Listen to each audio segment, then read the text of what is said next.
Okay, so you want to rent a personality. Not hire an employee, not buy a product, but literally pay someone by the hour or by the post to be charming, likable, or convincing on your behalf. Sounds a little absurd when you say it out loud. But here's the thing, this is already a massive, quietly booming industry, and it's been operating right under your nose for years. You've seen it. The bridesmaid at a wedding who's never met the bride. The hype man, a small business hires to make its launch event feel like a movie premiere. The face on a skincare ad who doesn't actually use the product and might not even be a real person anymore. The friendly voice reading your company's apology statement after a scandal. All of it is the same business wearing different outfits. And by the end of this video, you'll understand exactly how the personality rental economy makes its money, why the math on paper looks like a guaranteed win, and why so many people who try to build a business renting out charisma end up broke, humiliated, or both. Let's start with the strange history of this idea, because it's older than you'd think. In the 1990s, Japan had a company that would rent out fake family members for weddings and funerals. A stand-in father to walk you down the aisle if yours had passed away or wasn't speaking to you. A stand-in son to show up at your funeral so mourners wouldn't ask uncomfortable questions about why your real one never visited. That sounds like a dark joke, but the company, Family Romance, is still operating, and it has thousands of actors on its books today. Around the same time, in the US, a website called Rent a Friend quietly launched, letting people pay strangers platonically $15 to $50 an hour to go to a concert with them or just sit in a coffee shop so they wouldn't look alone. Today, Rent a Friend has over 900,000 registered friends across more than 190 countries. Let that sink in for a second. Nearly 1 million people have signed up to professionally be liked. But the real money, the money that actually built this into a multi-billion-dollar sector, isn't in renting friends. It's in renting faces for commerce. Look at the influencer marketing industry. In 2024, it was valued north of $24 billion globally, and most of that isn't going to Kardashian-tier celebrities. It's going to what the industry calls nano and micro-influencers, ordinary-looking people with 10,000 to 100,000 followers, who get paid $200 to $2,000 a post to insert their personality into a brand's message. Companies aren't paying for a product photo anymore. They're paying to rent trust. Because here's the psychology underneath all of it. People don't believe advertisements, but they believe people. A 2023 Edelman Trust Barometer survey found that 63% of consumers trust what an influencer says about a brand more than what the brand says about itself. That single stat is the entire foundation this business is built on. So let's break down the actual types of this industry, because just like casinos come in different sizes, personality rental comes in a few very distinct models, and each one has a completely different cost structure. The first is what I'd call the warm body tier, literal rent a friend or rent a guest services. Low skill floor, low pay, high volume. A booking might net the platform a 15 to 20% cut of a $50 hourly rate, and the friend pockets the rest. This tier is basically the gig economy with a smile stapled on. The second tier is the professional stand-in wedding guests, corporate extras,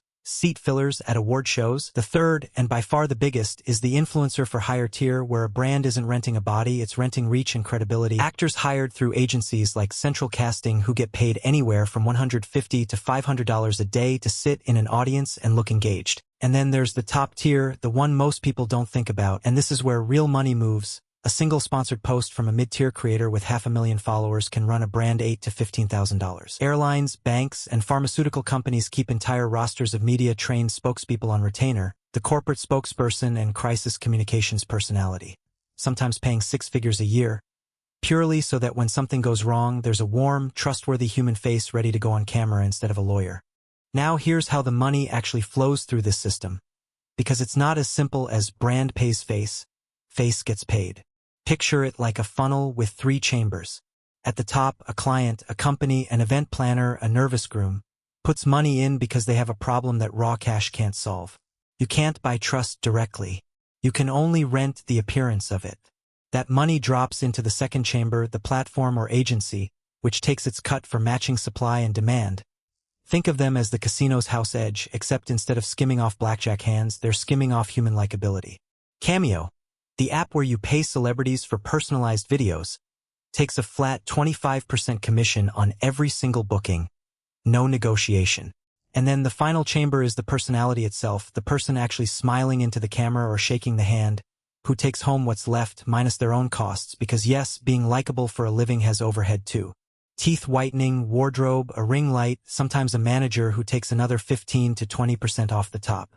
Here's where it gets genuinely clever, though, and this is the part most people miss.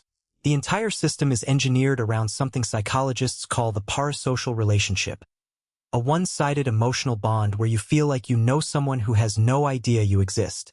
Every retention strategy in this industry is built to deepen that illusion, because the deeper it gets, the more someone will pay to maintain it. Cameo doesn't just sell a video, it sells the fantasy that a celebrity thought about you personally for 90 seconds.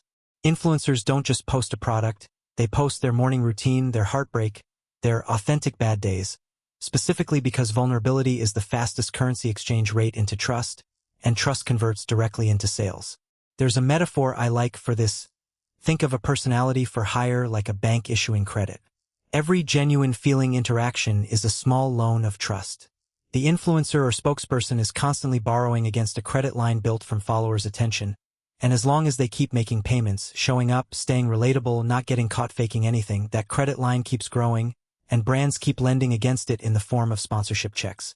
Which brings us to the part of the video where, like every guaranteed math business, we ask why so many people still fail at this despite the numbers looking incredible on a spreadsheet. Because on paper, this business should print money forever.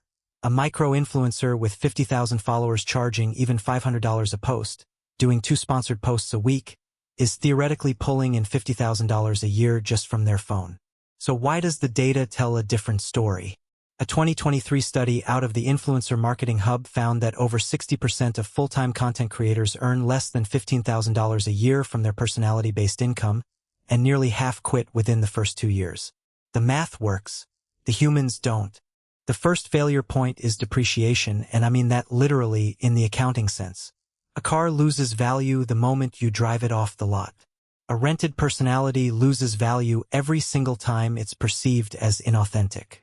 One bad sponsored post, one obvious paid promotion that doesn't match the person's real interests, and the trust account doesn't just take a small withdrawal, it can get wiped out entirely, because audiences punish betrayal far harder than they reward honesty. There's actual data behind this. A Stanford-adjacent behavioral economics study on trust games found that betrayal aversion causes people to punish a broken trust signal roughly twice as harshly as they reward an equivalent trust-building one. Translate that to the personality economy and you get influencers who spend 3 years building a loyal following and then lose 40% of their engagement in a single week after one sketchy ad. The second failure point is that the supply of likable is infinite, but the demand for any one specific personality is not. Anyone can sign up to be a rent-a-friend. Anyone with a phone can become a micro-influencer.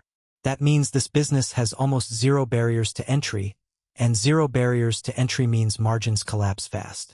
It's the exact opposite of the casino model from other economics breakdowns, where the house has a mathematically locked edge no competitor can undercut. Here, the house edge is your face, your voice, your vibe, and someone younger, funnier, or just cheaper is always one algorithm update away from taking your spot. Overhead costs types would call this the personality has no moat problem. The third, and probably the cruelest failure point, is emotional burnout, which sounds like a soft, unquantifiable thing until you realize it shows up directly on the balance sheet. Renting out your personality means your product is, quite literally, yourself, always on, always performing warmth.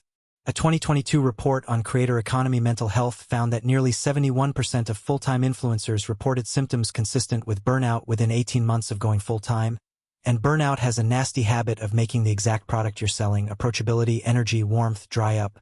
Imagine a bakery where the oven itself gets tired and starts baking worse bread. That's what happens here. You can't outsource the labor of being liked. You are the factory and the product at the same time, and factories that never get maintenance eventually break down. So who actually wins in this economy if the base layer of individual creators and rent-a-friends mostly struggle? The platforms do almost every time because they've built a business that takes a cut of human charisma without ever having to be charismatic themselves. Cameo, at its peak valuation, was worth over $1 billion, while the vast majority of people posting videos on it make less than a part-time retail job. The agencies representing corporate spokespeople do too, because they're diversified across dozens of personalities, instead of betting everything on being one likable person forever. And the brands win almost silently because renting a personality for a single campaign is radically cheaper than building genuine trust with customers themselves. Why spend 5 years earning credibility when you can rent someone else's for $8,000 and a free product sample? The payoff scenario that actually works, the one where an individual comes out ahead, looks less like the influencer fantasy and more like a slow, boring, compounding investment.